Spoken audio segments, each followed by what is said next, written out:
Welcome to Grit Channel. Anunnaki, Episode 4, Planet Nibiru and the Return of the Anunnaki. The 12th Planet Theory. The story of planet Nibiru begins with the bold and controversial claims of Zecharia Sitchin, an Azerbaijani-American author and researcher who interpreted ancient Mesopotamian texts with a unique perspective. In his book, The 12th Planet, Sitchin proposed that the Sumerians were aware of a mysterious celestial body beyond Neptune, which he identified as the 12th planet in our solar system, counting the Sun and Moon along with the classical planets. According to Sitchin, the Sumerians described this planet as Nibiru, a massive, elliptical orbiting planet that enters our inner solar system approximately every 3,600 years. He believed Nibiru was home to an advanced extraterrestrial race, the Anunnaki, who once visited Earth, interacted with early humans, and played a crucial role in the development of ancient civilizations.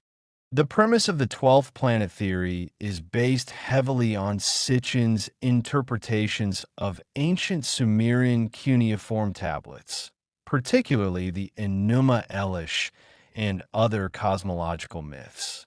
He suggested that the mythologies were not mere allegories, but encoded historical accounts of extraterrestrial visits. Sitchin argued that these texts describe the formation of the solar system in a way that modern astronomy has only recently come to understand, implying that the Sumerians had access to advanced knowledge far beyond their time. Orbit of Nibiru.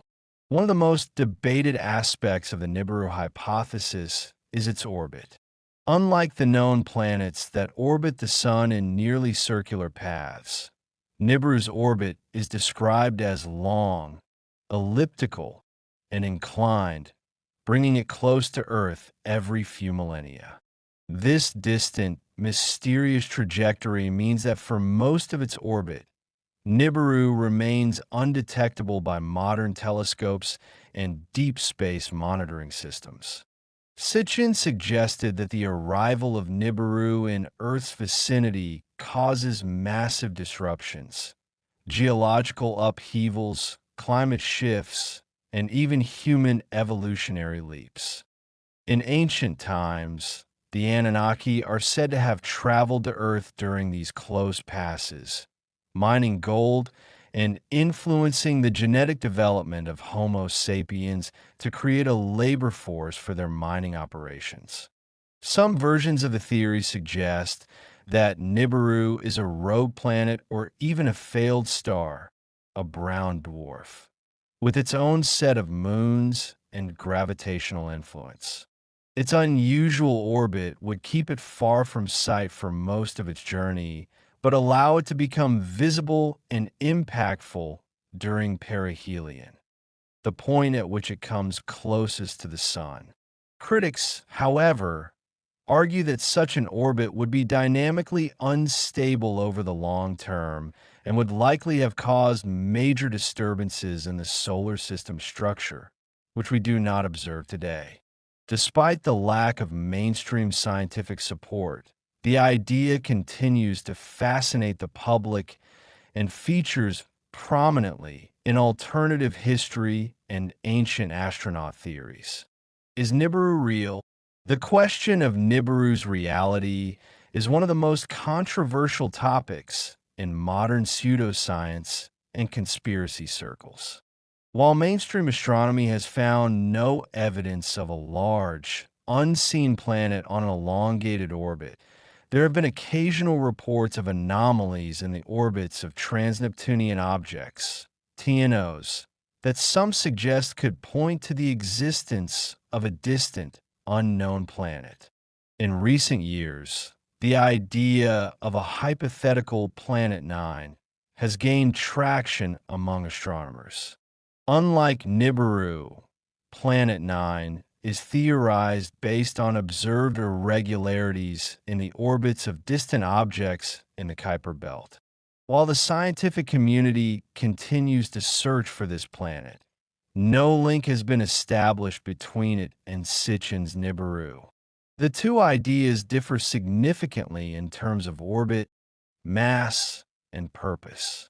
Furthermore, NASA and other space agencies have consistently denied the existence of a planet like Nibiru. They argue that any object as large and close as Nibiru is described to be would already be visible in the sky and tracked by astronomers worldwide. In fact, during the early 2000s, and particularly around 2012, Nibiru-related doomsday predictions gained widespread media attention, prompting NASA to issue public statements debunking the claims. Nevertheless, belief in Nibiru persists among some enthusiasts who suggest that government agencies and elite institutions are hiding the truth. They point to ancient artifacts, petroglyphs, and myths as encoded evidence of past celestial events involving a mysterious planet. Some conspiracy theories even claim that Nibiru's return is imminent and will coincide with societal collapse or a new age of enlightenment. Why the belief endures? The enduring belief in Nibiru and the Anunnaki ties into humanity's deeper curiosity about our origins and place in the universe.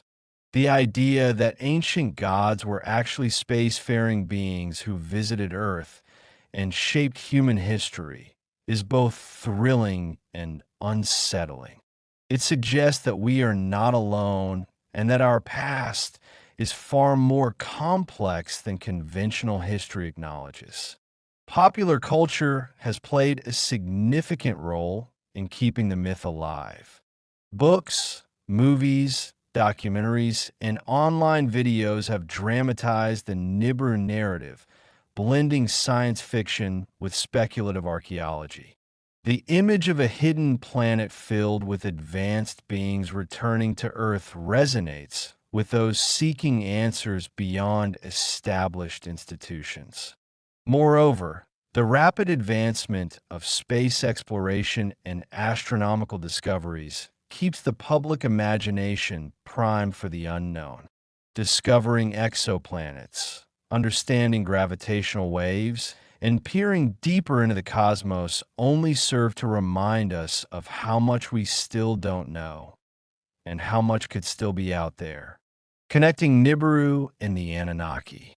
In Sitchin's narrative, the Anunnaki originate from Nibiru and are technologically advanced beings who once colonized Earth. Their knowledge of science, medicine, and engineering was far superior to that of early humans, which is why they were worshipped as gods. The Sumerians, according to this theory, did not invent the gods. They recorded the history of their interactions with these powerful extraterrestrials. The return of Nibiru, then, is not just a planetary event, but a potential second contact. If the Anunnaki were real and did leave Earth with a promise to return, Nibiru's reappearance could herald that moment. Whether seen as a warning or a hope, this potential return keeps the theory relevant. Some speculate that the Anunnaki's return could be linked to global events, environmental crises, technological leaps, or social shifts that signal the end of one era and the beginning of another. This echoes many ancient prophecies and esoteric teachings that speak of cycles of destruction and rebirth, often guided by celestial alignments. Conclusion. Planet Nibiru and the Anunnaki form one of the most compelling narratives in the world of ancient astronaut theory. While mainstream science finds no evidence for Nibiru's existence or the claims made by Sitchin, the story continues to inspire questions, imagination, and debate. Is Nibiru real? Was Earth once visited by advanced beings from the stars? Are ancient myths coded memories of encounters with gods or aliens? These questions might never find concrete answers, but they invite us to explore the boundaries of science, mythology, and human curiosity.